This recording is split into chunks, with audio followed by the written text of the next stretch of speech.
किसी भी नंबर को अगर हम जीरो से डिवाइड कर दें तो उसकी वैल्यू जो आती है वो आती है जो आपकी करंट सिचुएशन अभी है, नॉट डिफाइंड। बहुत से लोगों का मानना है कि इसकी वैल्यू इनफिनिट भी होती है। तो हम उसे एक थोड़े से कॉन्सेप्ट समझते हैं, देखिए क्या होता है कि जैसे कि आपको दिख रहा है 5, मैंने 5 से डिवाइड कर दिया, कितना है 1। अब मैंने 5 को डिवाइड कर दिया 0.5 से, थोड़ा सा कम कर दिया 5 से, मतलब वैल्यू कम हो गई, 5 से नीचे वाली वैल्यू जो है छोटी हो गई, 10 आया। और छोटी करी 3 जीरो आ गए, और जीरो लगा दिए, और जीरो आ गए, बहुत सारे जीरो लगा दिए, बहुत सारे जीरोस आ गए।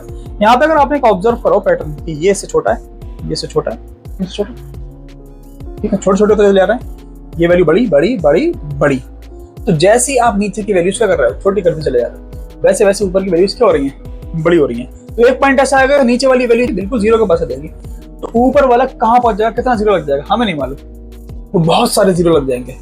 और जब बहुत सारी कोई चीज हो जाती है तो उस कॉन्सेप्ट को कहते हैं हम इनफाइनाइट, जिसे हम काउंट नहीं कर सकते। इनफाइनाइट एक कॉन्सेप्ट है, इनफाइनाइट कोई वैल्यू नहीं है, तो इनफाइनाइट कभी भी कोई आंसर नहीं होता। आप ये नहीं कहते इसका आंसर कितना है, इनफाइनाइट। इसका आंसर इनफाइनाइट आने का मतलब ये होता है कि वो कॉन्सेप्ट इनफाइनाइट है, कि हम उसे डिफाइन ही नहीं कर सकते, इतना बहुत सारा है वो हम उसे डिफाइन ही नहीं कर सकते। तो इसकी वैल्यू आती है नॉट डिफाइंड। आप इनफाइनाइट कोई वैल्यू नहीं है, जैसे कोई इनफाइनाइट वैल्यू हो गई तो इनफाइनाइट नहीं है। जैसे कि मान लिया आप कितने भी जीरो लगा दें और उसके बाद आपने कोई एग्जैक्ट नंबर बता दिया कि ये आ गया, तो आपने काउंट कर लिया वो ना, तो इनफाइनाइट नहीं हुआ वो। इनफाइनाइट होने के लिए उस चीज को आप डिफाइन ही नहीं कर पाए, वो इनफाइनाइट कहलाता है। अगर हम जीरो डिवाइड कर दें किसी नंबर को, वैल्यू क्या आती है, नॉट डिफाइंड।